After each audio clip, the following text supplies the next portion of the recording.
আসসালামু আলাইকুম ওয়া রাহমাতুল্লাহি ওয়া বারাকাতুহু। সম্মানিত ভাই বোনেরা, যে যেখান থেকে এই ভিডিও দেখছেন এবং কি দেখবেন, সবার প্রতি রইল দোয়া এবং শুভকামনা। আল্লাহ সুবহানাহু ওয়া তাআলা সবাইকে কল্যাণ দান করুন, আমিন। সম্মানিত ভাই বোনেরা, ইতিমধ্যে আপনাদের নজরে একটা ভিডিও এসেছে, যে ভিডিওতে আমাদের এই মাদ্রাসার কিছু ভাই যারা জুলাই আগস্টের যোদ্ধা ছিল, যারা ফ্লাইওভারের নিচে দাঁড়িয়ে আল্লাহ সুবহানাহু ওয়া তাআলার কাছে যেভাবে দোয়াগুলি করেছেন, এই দোয়াগুলি অনেকটা ভার বহন করে। যারা এই দোয়ার অর্থ বোঝেন তারাই হয়তো বা বুঝতে পারবেন বা জানেন। তো আমি একটা আয়াত আমার এই মনে পড়ে, সেই আয়াতটা হচ্ছে যে সূরা রদ 13 নম্বর সূরার 11 নম্বর আয়াতে আল্লাহ তাআলা বলছেন যে আমি অসংখ্য ফেরেশতা নিযুক্ত করে রেখেছি মানুষের পেছনে, যে একদল আসে একদল যায়, আমার নির্দেশে মানুষের রক্ষণাবেক্ষণ করে ফেরেশতারা। এরপরে আল্লাহ তাআলা বললেন এই আয়াতের মাঝখানে, যতক্ষণ পর্যন্ত না জাতি তার নিজের পরিবর্তন চায় আমি আল্লাহ তাদেরকে পরিবর্তন করে দেই না, যখনই সে পরিবর্তন চাইবে তখনই আমি তাদেরকে সাহায্য করব। এরপরে এই আয়াতের শেষের অংশে আল্লাহ তাআলা বলছেন,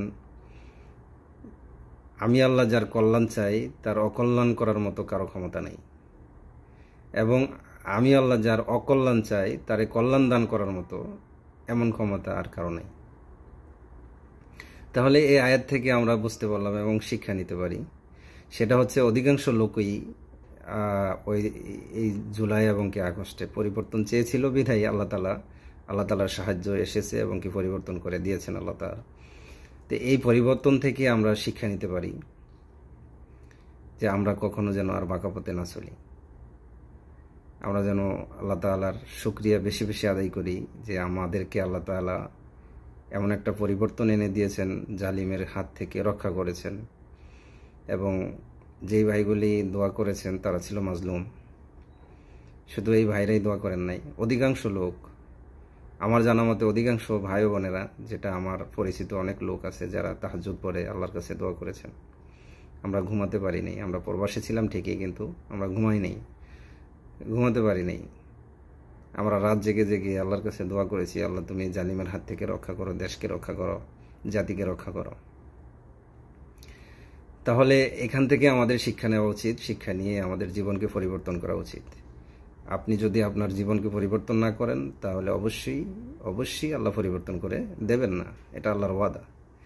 আর আমি আপনি যখন পরিবর্তন চাবো, কল্যাণ চাবো রাষ্ট্রের, সমাজের এবং কি আমার নিজের, তখনই আল্লাহ তাআলা পরিবর্তন করে দেবে। আশা করি এই ভিডিও থেকে আপনারা অন্ততপক্ষে